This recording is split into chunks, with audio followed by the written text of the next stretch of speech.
এদিকে ঈদযাত্রার শেষ দিনে দুটি ট্রেন ছাড়া অন্য ট্রেন সময়সূচি অনুযায়ী ঢাকা ছেড়ে গেছে। সময়মতো ট্রেন ছেড়ে যাওয়ায় স্বস্তিতে ঈদের ঘরমুখী মানুষ। মাসুর শাকিলের রিপোর্ট।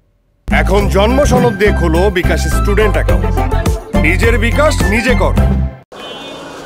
ঈদ ঘিরে গত ৫ দিন সকাল ৬টা থেকে রাত ১২টা পর্যন্ত ৭০টি ট্রেন ঢাকা থেকে দেশের বিভিন্ন গন্তব্যে ছেড়ে যায়। শেষ দিনেও সকাল থেকে ঈদে বাড়িমুখী মানুষের কমলাপুর রেল স্টেশনে প্রায় সব ট্রেনই সময় মতো ছেড়ে যাওয়ায় স্টেশনে অপেক্ষমান যাত্রী তুলনামূলকভাবে কম। আমি সিরাজগঞ্জ যাবো, এখন চাঁপাইনবাবগঞ্জ যাবো আমরা। বনলতা। ওখানে কে আছে? ওখানে এই নানু নানি দাদু দাদি সবাই।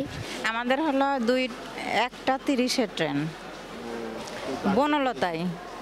আগে আসি রাস্তায় জ্যাম পড়বে মনে হয়, এইভাবে চলে এসছে। বাড়ি যেতে হয়, সবাই কোরবানি ঈদ একসাথে করবো, ভাই বোন সবার সাথে তো দেখা হয় না, তো ঈদ পারপাসে সবার সাথে দেখা হয়, ফ্রেন্ডরা থাকে ওইখানে, এই যাওয়া একটু আনন্দ ফুর্তি করা। ভালো লাগছে। আজকে মোটামুটি ভিড় সেরকম একটা নেই। আমি ভেবেছিলাম হয়তো যেতে পারবো কিনা, বাট মনে হচ্ছে নর্মালি আছে ব্যাপারটা। তবে উত্তরবঙ্গগামী রাজশাহী কমিউটার ও লালমনি এক্সপ্রেস 1 থেকে 1.5 ঘন্টা দেরিতে স্টেশন ছেড়েছে।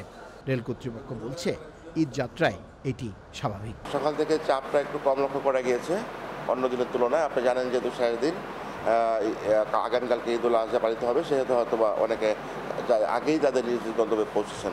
গত ঈদ উল ফিতরের মতো এবারও উচ্ছ্বাস প্রকাশ করেছেন যে তারা অনলাইনে টিকিট কেটেছেন কোনো রকম যুক্তি ঝামেলা ছাড়া, এবং আপনারা জানেন শিডিউল বিপর্যয় এবং বিলম্ব ছাড়া তারা যাদের নিজ গন্তব্যে পৌঁছতে পেরেছেন।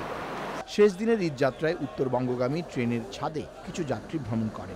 বাড়িমুখী মানুষের আনন্দকে গুরুত্ব দিয়ে রেল কর্তৃপক্ষ এক্ষেত্রে শিথিল ছিল। Masrur Shakil, channel I, Dhaka.